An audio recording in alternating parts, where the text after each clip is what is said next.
La personne qui vous a arraché ce travail-là, qui vous a arraché cette grossesse-là, qui vous a arraché votre mariage, qui vous a arraché votre santé, vous devez connaître c'est qui, c'est quoi. Si ce n'est pas une personne et que c'est une chose, vous devez savoir.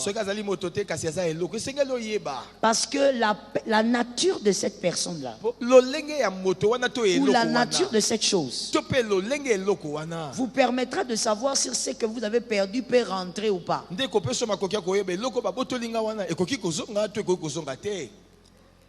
En sachant seulement qui a fait ça, on peut savoir si tu vas récupérer ou pas. Beaucoup de jeunes sœurs des fois pleurent en disant: j'avais mon fiancé, j'avais mon gars, il est parti. Alors qu'on était bien. Que Jésus restaure.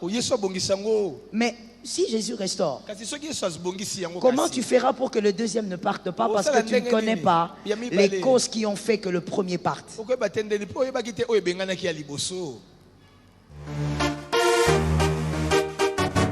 Shalom bien-aimé dans le Seigneur Jésus-Christ.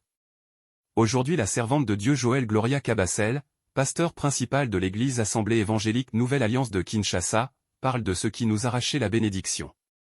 Qui t'a arraché ta bénédiction?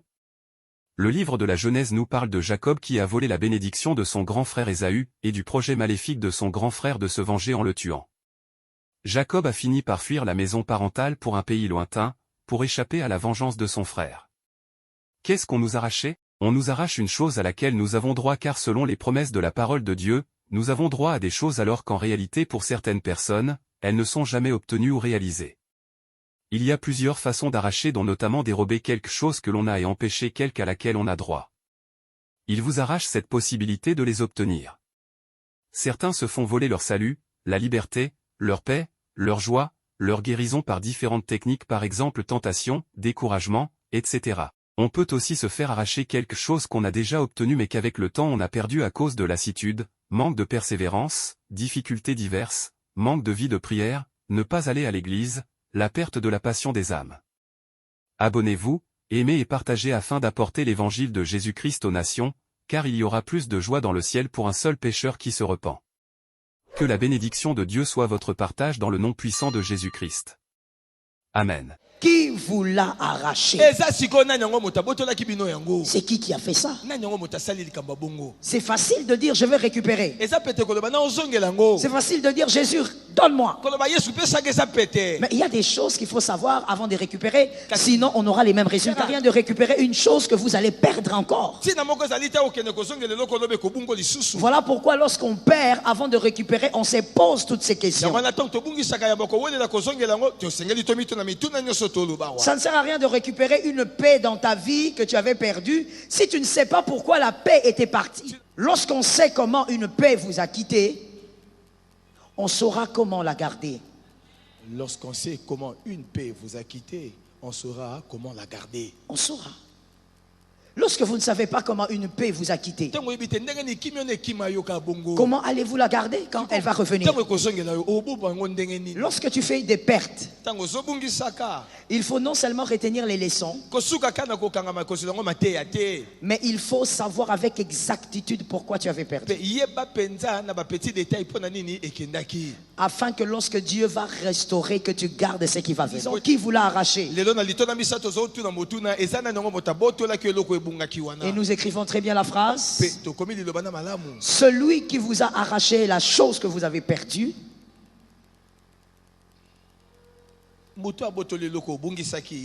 est très importante. Celui qui vous a arraché la chose que vous avez perdue, elle est très importante au fait. Ce n'est pas une personne ou une chose à négliger. On va dire pourquoi.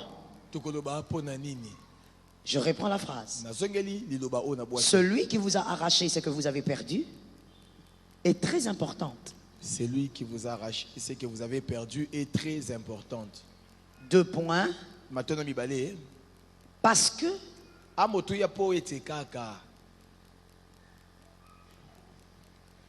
Sa nature définit la restauration ou la disparition de la chose.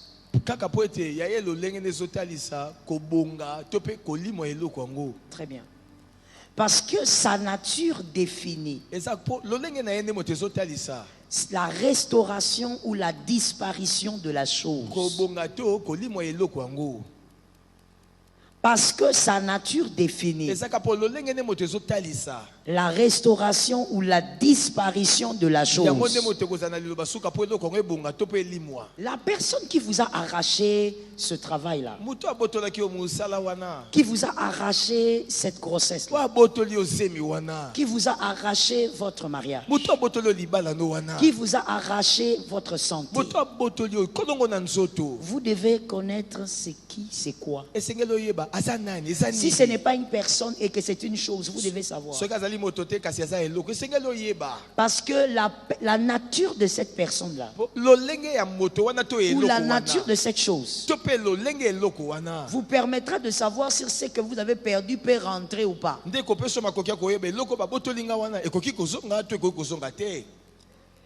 En sachant seulement qui a fait ça, on peut savoir si tu vas récupérer ou pas. Ce n'est pas vrai que de dire et de croire. Peu importe ce que j'ai perdu, peu importe dans quelles circonstances, Jésus est puissant, ça va rentrer. C'est faux. C'est faux. Je vous choque par la connaissance, je dis c'est faux. Avec la toute grande puissance de Jésus, il y a des choses, quand vous ne comprenez pas bien, ça ne rentre pas. Je vous donne un exemple. En parlant de la chose qui vous a arraché.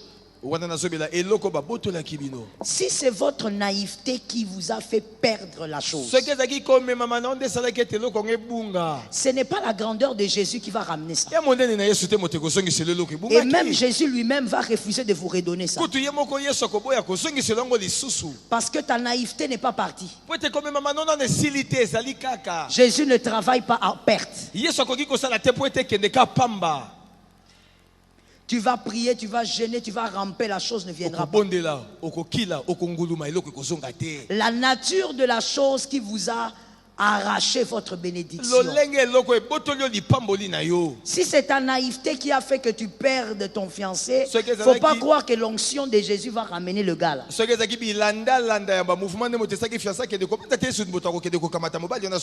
La même onction qui fait disparaître le cancer, mais la même onction ne va pas faire revenir ton gars. Parce que la chose qui a fait que tu perdes cet homme est à l'intérieur de toi. Et la solution c'est quoi donc? La solution c'est quoi? Répondez avec rapidité. C'est quoi la solution? C'est tout. Parlez un peu plus fort, ils n'ont pas entendu. Ben voilà. Tu dois d'abord te guérir. Si tu ne te guéris pas, va à là où tu veux. Cherche tous les hommes de Dieu pour t'imposer les mains. Rien ne va revenir. Aucune restauration. La toute puissance de Jésus sera là, mais toi tu vivras rien. Et donc, c'est faux que de dire parce que Jésus est puissant, peu importe ce qui s'est passé, ça va revenir. Non. Cette question doit être résolue. Qui vous a arraché votre bénédiction? Est-ce que c'est votre propre naïveté? Sortez ça avant de chercher à récupérer. Il y a des gens qui ont perdu leur bénédiction parce que leur bouche parle trop. Règle d'abord ta bouche. Sinon ça ne revient pas. Tu vas faire tous les thèmes de l'année, ça ne reviendra pas. Le problème c'est toi. Tu es un homme violent, tu bats les femmes jusqu'à les blesser. Et tu dis non, Dieu va me donner une bonne femme. Non, Dieu ne te donnera jamais une bonne femme, tu es un mauvais mari. Règle d'abord le problème que tu as à l'intérieur. Lève ta main droite et dis avec moi, au nom de Jésus, par l'autorité du Saint-Esprit. Je ne t'entends pas, il faut faire les choses bien dans la maison de Dieu, sans hypocrisie. Au nom de Jésus, par l'autorité du Saint-Esprit, je déclare que tout ce qui est mal en moi quitte ma vie. Que Jésus me restaure. Que Jésus me délivre du mal. Au nom de Jésus-Christ. Que ça soit ainsi. Donc, qui te l'a arraché, défini si ça va revenir. C'est le moment pendant que nous prêchons de voyager dans ta vie. Vérifie. Qu'est-ce qui s'était passé? Est-ce les hommes qui ont arraché ce que j'ai perdu? Est-ce les hommes? Et ici, je voudrais que tu notes et tu mettes une virgule, s'il te plaît. Est-ce les hommes? Si ce sont les hommes, c'est que c'est moi qui ai laissé l'occasion. Si ce sont les hommes, c'est que c'est moi qui ai laissé l'occasion. Oui, écris ça comme ça, c'est écrit clairement que c'est toi. C'est moi qui ai laissé l'occasion. Que ça soit spirituellement, que ça soit des sorciers, que ça soit des occultes, ils ne peuvent pas t'atteindre s'il n'y a pas de brèche. Donc, de toutes les manières, c'est toi. Si ce n'est pas occulte, si c'est naturel, une très bonne relation, un bon contrat, tu l'as raté parce qu'un autre ami est venu à ta place. C'est toi. C'est toujours toi. Qu'est-ce que cet ami est venu faire là-bas? Lorsqu'on a parlé des pièges de la grâce, on avait dit, lorsqu'on est une étoile, Dieu vous donne des étoiles brillantes. Fais attention à l'étoile que tu approches. Quand tu n'as pas un bon esprit de discernement, tu vas t'approcher d'une étoile qui va te faire disparaître. Il faut rester dans l'équilibre. Qu'est-ce que ton ami est venu faire dans ton contrat? C'est toi qu'on devait engager. Comment c'est lui qu'on a pris? Comment il a été informé que toi tu devais être engagé? Donc si ce sont les hommes, c'est toi. C'est ta faute. C'est de ta faute. Qu'est-ce qui s'est passé? Il y a des choses à régler. Je veux choquer quelqu'un en disant, et je t'avertis que je vais te choquer. Je vais te choquer en te disant ceci. Même dans le mariage, des fois, certaines réalités que certaines femmes ou hommes vivent, c'est de leur propre faute. Je sais que ça va faire très mal, mais c'est la vérité. Certaines choses arrivent aujourd'hui, tu pleures parce que tu avais laissé certaines choses commencer. Tu avais laissé ça commencer au nom de l'amour, ça t'a amené là où tu es. L'amour ne doit pas être aveugle. L'amour doit voir très bien.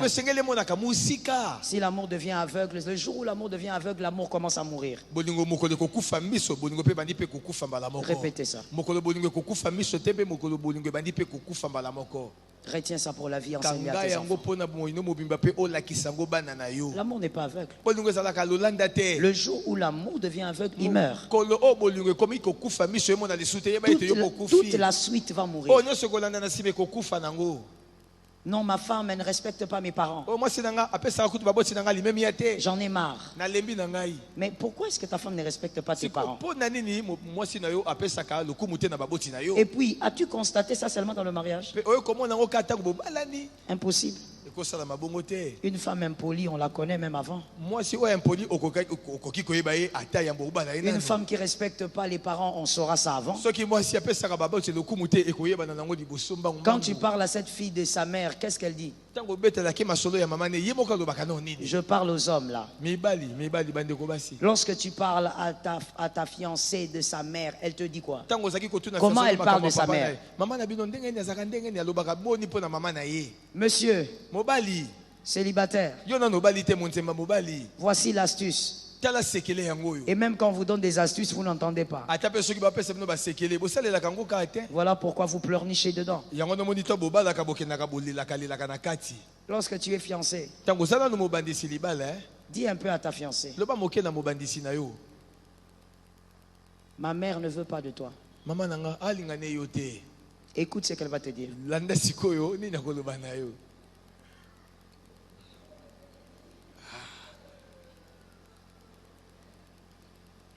Vous voyez les hommes? C'est juste avec ça que tu sauras si tu es en train d'épouser une femme bien éduquée ou impolie, insolente. Dis seulement à ta femme. Et quand tu dis à ta fiancée, et quand tu dis ça, dis-lui vraiment: maman ne veut pas de notre mariage. Je crois que pendant 3 semaines, on ne doit pas se voir. Et monsieur disparaît pendant 3 semaines. N'appelle pas, n'écrit pas, ne fait rien. Ils n'entendent pas. C'est comme ça qu'ils vont aller amener des femmes sorcières impolies. Disparaît. Elle t'écrit, tu ne réponds pas. Oh non, solo la moukier. Non, pardon, juste un peu. Tu lui dis ok. Causons. Tu l'écoutes. Si elle te commence avec ces 3 phrases, fuis-la. La première: malgré que je parle aux hommes, mais il y a des femmes, regarde les oreilles pointues. Tout ça c'est pour qu'elle applique au cas où. Qu'elle cache son impolitesse. Les 3 phrases que si tu entends monsieur, cette femme te dire ça après cette astuce, fuis. Même si elle a tous les critères que tu aimes. Première phrase: tu sais, ta maman m'aime pas, mais l'amour c'est nous deux. Fuis. C'est une mauvaise fille. Une femme qui t'aime et qui ne respecte pas l'amour de ta mère n'est pas une femme normale. Ce n'est pas normal. Une femme doit respecter l'amour de la mère, entre la mère et le fils. Elle doit respecter ça.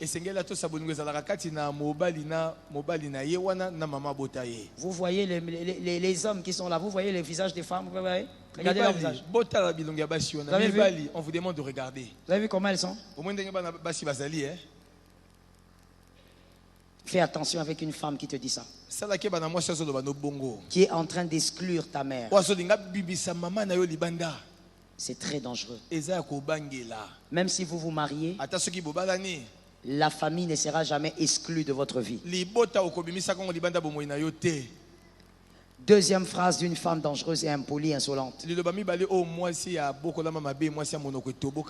Ta mère, elle parle, elle refuse. Pourquoi? Est-ce que c'est sa vie? Elle a déjà choisi son gars. Répète. Répète. Répète. Voilà. C'est là où je voulais que tu arrives. Elles sont là. Elles sont là. Tu entends cette phrase, toi aussi, monsieur, Toi vraiment l'enfant de quelqu'un, d'une mère qui t'a mis au monde bien, elle t'a allaité pendant jusqu'à 2 ans. Toi, tu t'étais. Avec des dents, mais tu t'étais. Monsieur, tu écoutes une fille en train de te raconter ça, tu la regardes dans les yeux. Si c'était moi, je l'engage. On ne parle pas d'une mère comme ça. Mais il y a des femmes comme ça. Elle veut quoi? Que tu l'épouses? Fouille cette femme. 3e phrase. Dangereuse. Écoute. On n'est pas obligé de faire ce qu'elle veut. Si elle ne veut pas venir, qu'elle ne vienne pas. Marions-nous. Et c'est ta mère. Elle ne va pas te lâcher. Tu vois tout ce qu'elle te dit là. C'est exactement ce qu'elle va appliquer avec toi dans d'autres formes dans le mariage. C'est exactement ça. Attention. Faites attention donc avec un amour qui est aveugle. Certaines choses que nous vivons dans le foyer que nous avons subies, c'est par notre propre faute. Il y a des choses que nous avons laissé couler qu'il fallait casser. Il y a des choses qu'on a acceptées par amour qu'il fallait arrêter. Dans le mariage comme dans le fiançailles d'ailleurs. Certaines choses, quand on est dans le foyer, il faut apprendre à dire non. Tu dis non pour la paix de demain. Est-ce que je peux choquer quelqu'un? Ça sera très fort. Je te demande, est-ce que ça, je peux te choquer? J'ai besoin de ta permission parce que ça sera quand même fort. Je reprends la question, est-ce que je peux te choquer? Alors dis à ta soeur, écoute maintenant, on veut nous choquer. Écoute maintenant, on veut vous choquer. Lorsque dans le mariage, homme comme femme, tu es mouton. Tu dis oui à tout. Par amour ou par je ne sais quoi, tu finiras par tomber dans un trou comme un mouton. Ce sont des personnes moutons qui des fois se plaignent de certaines réalités. Dans le mariage, on n'est pas mouton. Dans le mariage, il faut avoir un cerveau qui tourne très bien. Il faut apprendre à être des fois catégorique aujourd'hui pour la paix de demain. Je continue à choquer en disant, il faut des fois apprendre à créer une colère aujourd'hui pour être en paix demain. Ton nom pourra créer la colère. Accepte cette colère-là. Ça sera pour 2 jours. Ça va passer. Mais c'est pour avoir 7 ans de paix. Celui qui n'a pas compris, qui ne peut pas comprendre, que celui qui a compris m'aide à lui dire. Dis à une personne, il faut accepter des fois certaines colères dans le présent pour être en paix demain. Ndima mobali na yo asilikelo lelo kanda kosala kaka mikolo mibale pamba ekoleka ça va passer kanda wana ça va passer moi si nanga lingaka boyete ça va passer ekobomba yo ba 7 ans 10 ans akosongela ngo tia komeka peli soute c'est ça. Ça va épargner les enfants aussi. Toi tu es mouton. Donne, pied, tête, oreille. Tu vas pleurer. Dans certains cas, je précise, monsieur, acceptez que votre femme se fâche aujourd'hui. C'est pour que dans les années à venir, vous soyez dans la paix. Est-ce que quelqu'un m'entend? Lorsque certains hommes tolèrent par exemple la saleté de leur femme, au lieu de l'aider, tu laisses couler. Tu dis non, j'ai tout fait, elle n'écoute pas. Je parle, elle se fâche, elle boude. Mais il y a aussi des femmes comme ça veut dire que tu parles, elle t'obéit pendant une semaine, après elle revient. Alors monsieur, voici ce que moi je vous donne comme conseil, c'est apprendre ou à laisser. Si vous voulez vivre toute votre vie avec une femme sale, alors laissez ça. Laissez couler cette vie-là. Mais si vous voulez qu'elle se fâche un peu aujourd'hui, mais pour avoir des enfants propres, des filles qui grandissent avec une éducation de propreté, vous devez alors discipliner votre femme face à la propreté. Jean 1,3 dit quoi? Jean 1,3 Jean 1,3 dit que tout a été créé par la parole. Est-ce que c'est le diable qui vous a arraché? C'est pratiquement la même chose que le 1. Le diable ne peut rien prendre si vous ne laissez une brèche. Il n'a pas le pouvoir. Vous êtes enfant de Dieu. Vous êtes sécurisé par le ciel. Celui qui veille sur Israël ne sommeille ni ne dort. À la place d'Israël, mets ton nom. Celui qui veille sur Joël ne sommeille ni ne dort. Tu ne peux pas subir des pertes tant que tu es sous la voûte du Saint-Esprit. Si le diable est venu, il y a une brèche. Il faut chercher où est la brèche. Et vivez en fermant les brèches. Je répète, vivez en fermant les brèches. Vivez en fermant les brèches. N'attends pas que quelqu'un te donne une prophétie pour dire au nom de Jésus. Non. Vis en fermant les brèches. L'une des manières de fermer les brèches rapidement, c'est de vivre en paix avec tous. Répète ça.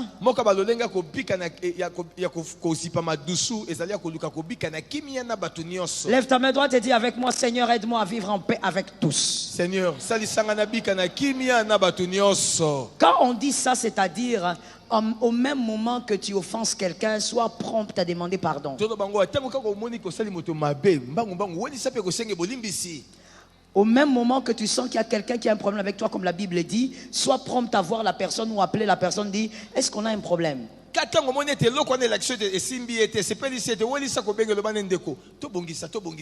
Attention avec la rancune, ce sont des brèches inutiles. Répète. Arrête d'avoir des problèmes avec des gens à ton âge. Laisse ça pour les enfants de 11 ans et de 12 ans. Toi, tu es trop vieille pour avoir des problèmes avec des gens. Parce que tu n'as pas le temps, tu as le temps de te focaliser sur ta vie. Voilà. Pourquoi tu auras le problème avec quelqu'un? Non, j'ai un problème avec telle copine. À cause de quoi? C'était quoi le problème? Quel était ce problème que tu ne peux pas zapper et avancer? Si tu ne peux plus rester avec elle, zappe, avance et reste en paix avec elle. Est-ce que quelqu'un m'entend? Amen. Que rien dans cette saison ne te garde à un seul point parce que tu as le problème avec quelqu'un. J'ai besoin d'un amen consistant. Que rien dans cette saison ne t'empêche d'évoluer parce qu'il y a quelqu'un qui n'est pas d'accord. Les hommes sont libres de penser, vous êtes libres d'être en paix avec vous-même et avec les gens. Est-ce que quelqu'un m'entend? Amen. Lorsque tu dis non, c'est lui qui a un problème avec moi, moi je n'ai rien. Est-ce que tu as eu le temps de parler avec la personne? Ne dis pas seulement c'est lui qui a un problème, moi je n'ai rien. Si tu sais qu'elle a un problème, voilà la personne. Pose la question. Quel est le problème? De rien. Soyez en paix avec tous. Ça vous aide à fermer les brèches. Au lieu de faire beaucoup de prières sans résultat. Vous-même,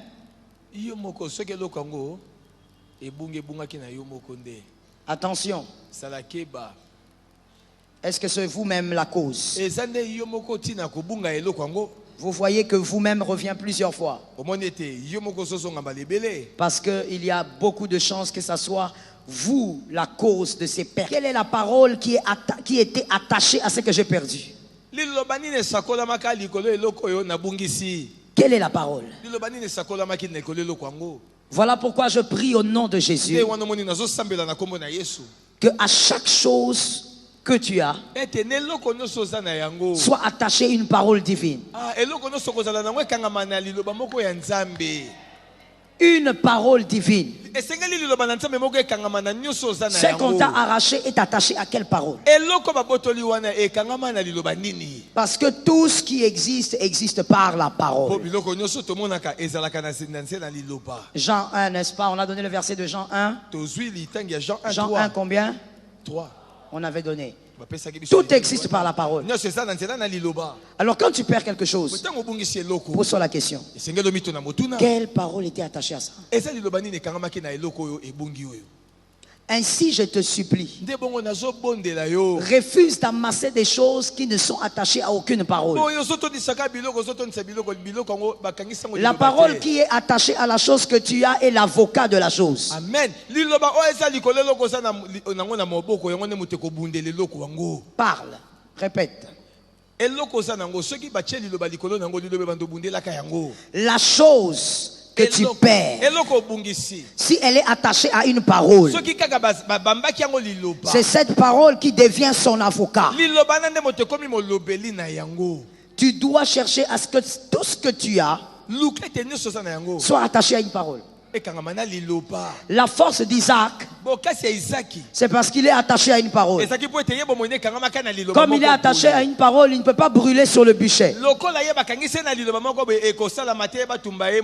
Parce que sur le bûcher, la destinée d'Isaac disparaît. Alors que Isaac émane d'une parole. Genèse 17:16. Voilà pourquoi il est impossible d'empêcher à Sarah d'avoir Isaac. Les années ne peuvent pas. Les hommes ne peuvent pas. Parce qu'il y a une parole qui est collée à Isaac. Aucun homme ne peut tuer Isaac. Parce qu'il y a une parole qui est attachée à Isaac. Même s'il ne prie pas, la parole qui est attachée à lui est son avocat. Isaac n'a pas besoin de prier. Il y a une parole qui est collée à son cou. Cette parole est en train de le faire croître. Cette parole l'installe. Cette parole le positionne. Cette parole le fait avancer. Cette parole le donne la vie. Cette parole le fortifie. Cette parole éloigne les maladies. Cette parole le rend fécond. Cette parole le rend riche. Cette parole le garde en bonne santé. La parole qui est attachée à Isaac. Tu ne peux pas faire du mal à Isaac. Même si tu médites la nuit et le jour. Voici maintenant mes questions rapides. Ne les écrivez pas, il faut m'écouter parce que vous allez répondre. D'où vient votre mariage? Il est attaché à quelle parole? Pour que tu l'aies, il a été attaché à quelle parole? Isaac, pour arriver, Dieu a dit à Abraham, tu auras un enfant. C'est ça la parole qui est attachée à Isaac. Dieu a parlé. D'où vient ce travail-là? Le commerce que tu as commencé, ça vient d'où? Tu as commencé ou Dieu a parlé? C'est attaché à quelle parole? Tes enfants sont attachés à quelle parole?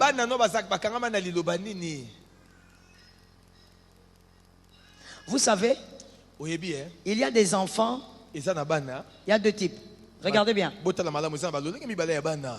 Il y a deux types. Je suis ici, je suis en train de te poser maintenant des questions. Je suis dans la série des questions. Il faut que tu répondes dans ton esprit. Il y a deux types d'enfants. Il y a celui qui est David L'autre est Saül. Il y a celui qui est Jacob. L'autre est Esaïe. Il y a celui sur qui est dit, avant que tu ne sois formé, je te connaissais. Et il y a aussi celui qui naît et Dieu le bénit quand il naît. Mais il y a celui, avant qu'il ne soit formé, Dieu le connaissait. Je dis donc, il y a des enfants, avant de naître, dans le ventre de sa mère, Dieu le connaissait. Dieu le connaissait. Avant qu'il ne soit formé. Ce sont les Isaac. Il est né attaché à une parole. Mais il y a d'autres enfants. Il est fabriqué. Il naît.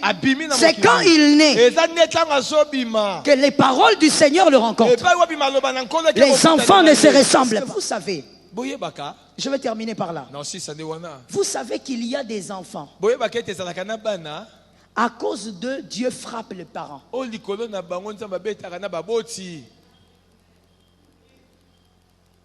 Est-ce que il est enfant. Mais l'onction que Dieu a déposée sur l'enfant a un prix à telle enseigne que Dieu ne permet pas aux parents de dévier ou de faire quoi que ce soit qui va à côté. Ces enfants-là existent. Voilà pourquoi je dis à quelqu'un ici, je t'ai toujours dit, si tu es marié, écoute-moi avec deux oreilles. Si tu es célibataire, tu ne sais pas quel type d'enfant Dieu va te donner. Alors lorsque on bénit les enfants, sois conscient. Lorsqu'on bénit les enfants, sois conscient. Et comprends que ces mystères existent. Qu'est-ce qui a été attaché avec ce que tu as perdu? Quelle phrase est attachée? Lorsque la phrase qui est attachée vient de Dieu, tu dois savoir que même si elle est partie, si tu prends conscience aujourd'hui, le Dieu des miracles va utiliser la même phrase pour la faire revenir vers toi. Est-ce que quelqu'un m'entend? Isaac sortait de la phrase de Dieu. Lorsque la parole est attachée à ce que tu perds, quand elle te revient, quand elle te revient, quand elle te revient, quand elle te revient, quand elle te revient, elle te revient avec une double dimension. Elle te revient avec une double portion. Oh my God, je reçois moi-même. Quand elle te revient avec une double grâce. Elle te revient avec une double influence. Elle te revient avec une double puissance. Elle te revient avec une double faveur. Les distraits sont là, mais je parle aux hommes intelligents. Elle te revient avec une double puissance. Elle te revient avec une double grâce. Elle te revient avec une double victoire. Lorsque Joseph revient, Joseph n'est pas adolescent. Joseph n'a pas 17 ans. Joseph est ministre parce qu'il est attaché à une parole. Tout ce que tu as perdu, si c'est Jésus, si c'est Jésus, si c'est Jésus qui t'avait donné, ça revient cette année avec une double grâce. Avec une double grâce. Double. Il y a des gens qui sont debout pour me regarder, d'autres sont debout parce qu'ils sont en train de recevoir. Je déclare in the name of Jesus que Joseph revient en 2024, avant le mois de mars. Je m'attache moi-même à cette parole. Avant le mois de mars, que Joseph revienne. Que Joseph vienne. La chose qui est partie, même si c'était ta faute, Jésus qui a transformé ton intelligence, il t'a donné une nouvelle sagesse, que la chose qui est attachée à la parole de Dieu, qu'elle revienne au nom de Jésus. C'est Dieu qui avait parlé, c'est Dieu qui avait parlé, c'est Dieu qui avait parlé. Ce n'est pas un homme, ce n'est pas ta famille, ce n'est pas ton professeur, c'est Dieu qui avait parlé. C'est Dieu qui avait parlé. Dis à 10 personnes, compte 10. C'est Dieu qui avait parlé. C'est Dieu qui avait parlé. C'est Dieu. Quand j'avais reçu ça, c'est Dieu. Quand j'avais reçu ça, c'était Dieu qui m'avait parlé. C'était Dieu. C'était Dieu. C'était Dieu. C'était Dieu.